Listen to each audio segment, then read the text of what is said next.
والذین کذبوا بآیاتنا، اور جنہوں نے ہماری آیات کو جھٹلایا، ولقاء الآخرہ، اور آخرت کی ملاقات کو، حبطت اعمالہم، ان کے اعمال ضائع ہو گئے۔ اللہ اکبر۔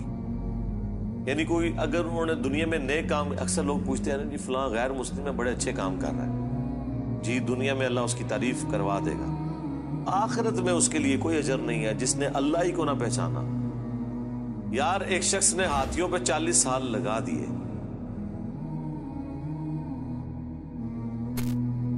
ہاتھی پیدا کرنے والے کو نہیں پہچانا،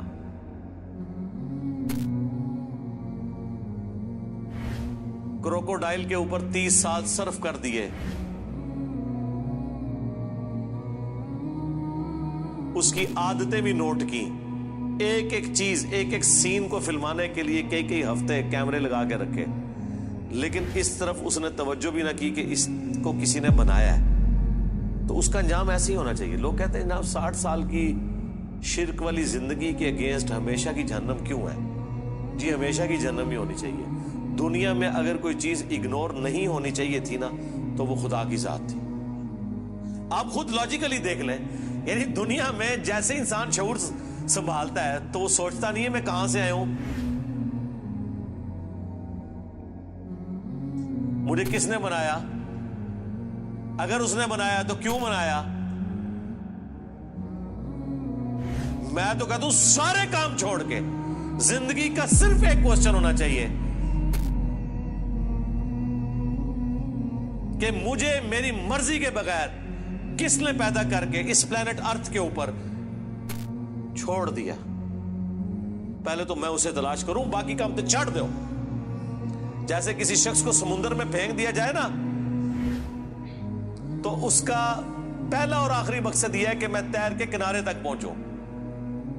اس کو یہ کہا جائے کہ ذرا تھوڑا تھلے ہو کے دیکھو بڑی خوبصورت ویل مچھلی گزر رہی ہے، اس کو کوئی نہیں، اسے کہ اوپر دیکھیں کتنا پیارا نیلا آسمان ہے، وہ کہے کہ جان ہی نہیں رہنی تو آسمان کا میں نے کیا کرنا ہے، سمندر کی لہریں کتنی خوبصورت ہیں، کچھ نظر نہیں آئے گا۔ آپ کو میں دنیاوی زندگی سے ایک اور مثال دیتا ہوں۔ جو شخص کسی خوبصورت گاڑی میں بیٹھا ہو، خوبصورت موٹر وے پہ وہ چل رہی ہو، دونوں طرف خوبصورت سینری ہو، لیکن اس حال میں کہ اس شخص کو سخت پیشاب آیا ہو، اسے دنیا کی کوئی سینری اٹریکٹ کرے گی؟ اسے گاڑی کے شاکس مزہ دیں گے؟ اسے سامنے آنے والا کوئی سین مزہ دے گا؟ وہ کہے گا جی چھڑ دو، پہلے اس عذاب تو میری جان چھڑاؤ۔ جی تو اب یہاں پر بھی یہی ہے کہ اس نے جتنی بھی نیکیاں کر لی وہ ساری برباد ہیں اگر اس نے اللہ ہی کو نہ پہچانا۔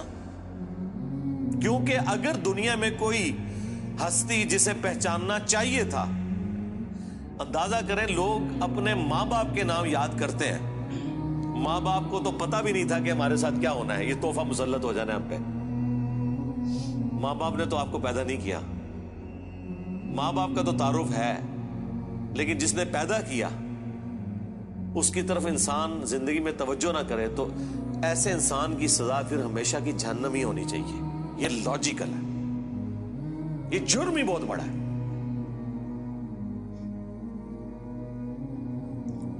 هل یجزون الا ما كانوا يعملون، انہیں بدلہ نہیں دیا جائے گا مگر انہی اعمال کا جو انہوں نے کیے ہوں گے۔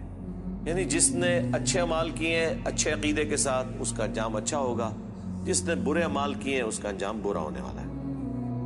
دوستو ہمیں اس بارے میں ضرور سوچنا چاہیے کہ ہمیں کس نے پیدا کیا اور کیوں پیدا کیا، ہمارا اس دنیا میں آنے کا کیا مقصد ہے، کیا ہم یہاں صرف کھیل تماشے ہی کے لیے آئے ہیں، اور یہ اتنی بڑی کائنات کیا خود بخود ہی وجود میں آ گئی، کیا اس کا کوئی خالق بھی ہے یا بس شروع سے ہی یہ ایسی ہی تھی۔ دوستو جب ہم یہ سب باتیں سوچیں گے تو خود بخود ہی ہم اللہ تعالیٰ کی طرف مائل ہو جائیں گے جس نے اس ساری کائنات کو بنایا ہے، اور وہی ہمارا رب ہے، اس پوری کائنات کا مالک جس کا کوئی شریک نہیں، اور ہمیں صرف اسی کی عبادت کرنی چاہیے۔